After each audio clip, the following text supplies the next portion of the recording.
Okay, welcome to today's lesson, and we're going to be looking today at changes in transportation. To start off, let's look at a little painting here and discuss how this connects to manifest destiny. So I want you to look at this, I want you to consider some of the things, and then come back once you've made a few conclusions. Now, some things you might want to notice here. First, you can notice the difference in the cloud color. That's telling you something about moving west, the idea of moving west, and manifest destiny being the idea that it's America's destiny to own and control all the land from sea to shining sea, from the Atlantic to the Pacific. But it's saying, look, the East, it's brighter. It's already had the industrial improvements made by the civilized people who are living over in the East. Versus in the West, it's a little bit dark and gloomy, and you can see some other things that are also associated with this. You can see as transportation starts moving out west and people start moving out west, that's also pushing some particular groups out there, being the Native Americans and even the wildlife. You can see wildlife with bears and buffalo also being pushed out west. You can see the changes in transportation from the east coming out there and bringing with them a lot of their technology. So it's an interesting idea to think about, this idea of manifest destiny and how it's America's destiny and goal to move out west and obtain this land. There's a lot of challenges though, and the one thing that we need to talk about today that we haven't talked about yet is how are we going to actually be able to get there. The one example I gave in class today was, imagine you own a place in the Bahamas and it's awesome. You have this vacation home and you own it, so technically you can get there anytime you want. But the only problem is, what if you don't have any way to get there? Well, how are you going to do it? Well, it stinks. It's nice you own it, but you can't use it. And that's what we're going to be looking at today, is how can we actually utilize the land that we have and actually get out there to make it productive. Our two targets for today: I can identify key improvements made to transportation in the early 1800s, and I can explain why improvements in transportation led to great changes in America. We've talked about all of the land that we're gaining going west. Now, Florida's not included in this because that's really not the territorial gain that we're talking about, moving away from the coast. But with the Treaty of Paris, America gained all land that was east of the Mississippi, and then the Louisiana Purchase, America gained a lot of land going west beyond the Mississippi River. But how do we get there when the transportation was so poor? So looking on the map here, you can see the original 13 colonies with the darker red than the pink is the land gain with the Treaty of Paris 1783. And then we have the Louisiana Purchase land that is gained. Land travel in the early 1800s was very, very rough. The roads that did exist, they weren't very large. They were typically wide enough for a single wagon with steep banks on the side, so if you went off the edge, it was going to be very bad. Oftentimes there were streams running throughout, so as you're going on your trip, you have to actually go through the water, which could potentially be a problem depending on how the rain has been lately and depending on how swift the current is. Sometimes there were stumps in the middle of the road, which led to issues because if your wagon was to hit one of those stumps, it could cause some major problems. Overall, the roads aren't good. There were a few different types of formal roads that existed, though, and I'll show you a map of where they existed here in a few minutes as well. First, we had turnpikes. They were basically kind of like the first highways, I guess you could say. They were maintained by private companies. In other words, it was an individual trying to make money. It was not the government paying for it with tax money. The way that it worked is that at certain points throughout the time that you're traveling on the turnpike, you would have to pay. So that's how they actually funded these roads. Then you had corduroy roads as well. And when you think about like corduroy pants or something like that, that's the idea here. They were basically used for swampy areas, and what they would do is they would put logs one after the other in a row to make it so your wagons wouldn't sink into the mud. The big problem though is that it's very bumpy. I mean, visualize in your head now a bunch of logs one after the other, and what that's going to feel like when you're riding on it, when you're talking about wooden wagon wheels and no shocks like you have in modern cars. We needed railroads, and that's what America really could have used at this point in time in history, but in the early 1800s, we're not quite ready for it yet because the technology is not there.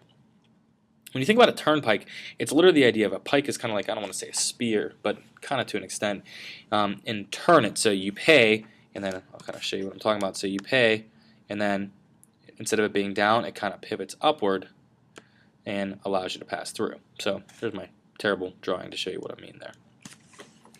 Corduroy roads here are logs. Now this picture was taken very, very far after the fact, so this is not going to be an ideal corduroy road for the time being. It would have been a much better maintained than being this choppy there. But nonetheless, it's still going to be very, very bumpy, and I want you to understand that.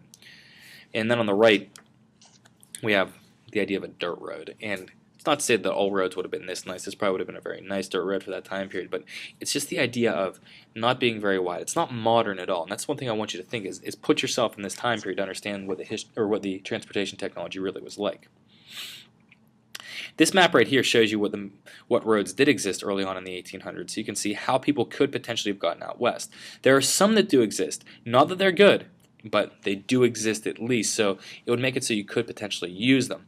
The one thing you need to understand, though, is that this is all either man or animal powered getting from point A to point B. There's no engine being used. So even though we do have the Forbes Road and Lancaster Turnpike that would allow you to get from Pittsburgh to Philadelphia, it's still going to take a very long time, even though it is a relatively short distance.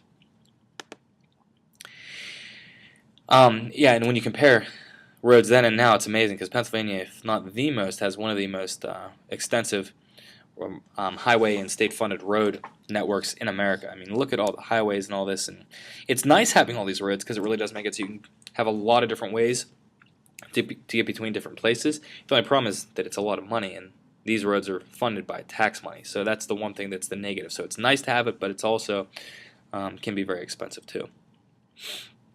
Now let's talk about water travel. Water travel was faster, cheaper, and more comfortable in the early 1800s. We talked about prior to the steam engine being created, going downstream was relatively easy. You would just float down on a flatboat. It would take 6 weeks from Pittsburgh to New Orleans. However, going upstream was a big challenge. Some people used paddles or poles to try to get themselves up. Some hauled from the shore using animals with ropes. The return trip to Pittsburgh, though, took at least 17 weeks, and that's not good. So you figured 23 weeks, almost half a year, just to get down and back from Pittsburgh to New Orleans, and that's not really an ideal situation. That all changes, though, with this steamboat, and we'll see that this really does change water travel forever. It's the first engine-powered boat, and that's a big deal. John Fitch is the first to create this. He demonstrated what it could do at the Constitutional Convention in the 1780s, and people there, they were interested, but not 100% sold, because they didn't know about how safe it was, how effective it could be over the long term. He ended up opening up a ferry service with it, but his business failed, so he wasn't the best businessman. But the person who actually makes it successful is a guy by the name of Robert Fulton.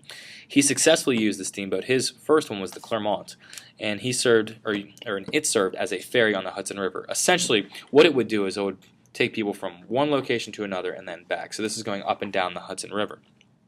His trip on there, which was about 300 miles, took approximately 62 hours. So we're looking at just about 5 miles an hour.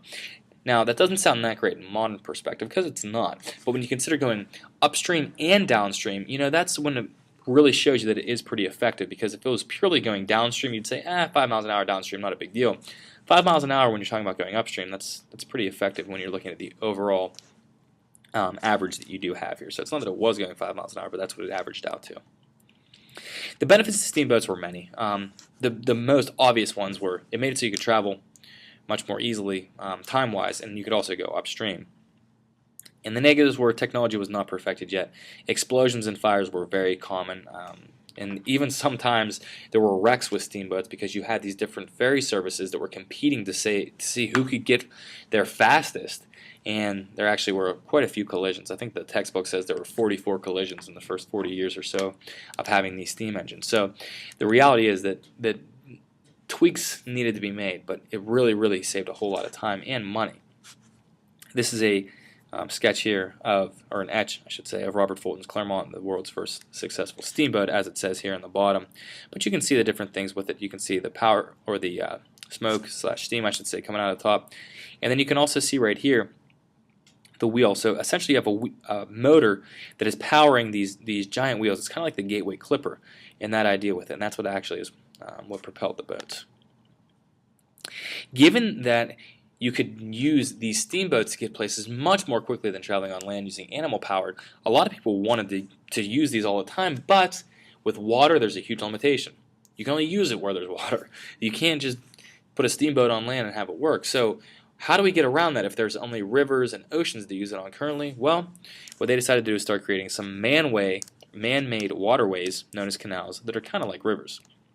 A few existed early on, but they were very short, and typically people just use them to connect things that were close together. Maybe have your animals pull your farm grain, down a few miles away, something of that nature. Nothing of the length that I'm going to show you here in a few seconds. But the reality is that with the steamboat, the desirability of canals increased, because now you have a situation where steamboats are so much faster than everything else, so we need to make more waterways. We need to find a way to utilize this technology as much as we possibly can.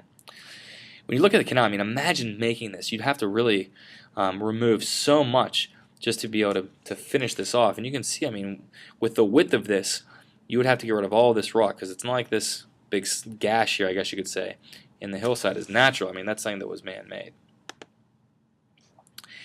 Now, there's a canal boom that occurs in the 1800s, starting with the Erie Canal. The Erie Canal was nicknamed Clinton's Ditch after DeWitt Clinton, who was the New York governor who proposed the idea. People in the beginning were like, "You're an idiot. Why would you even think of doing this?" Because they just thought that the project seemed so immense, so large, that it wouldn't actually work and they couldn't get it done.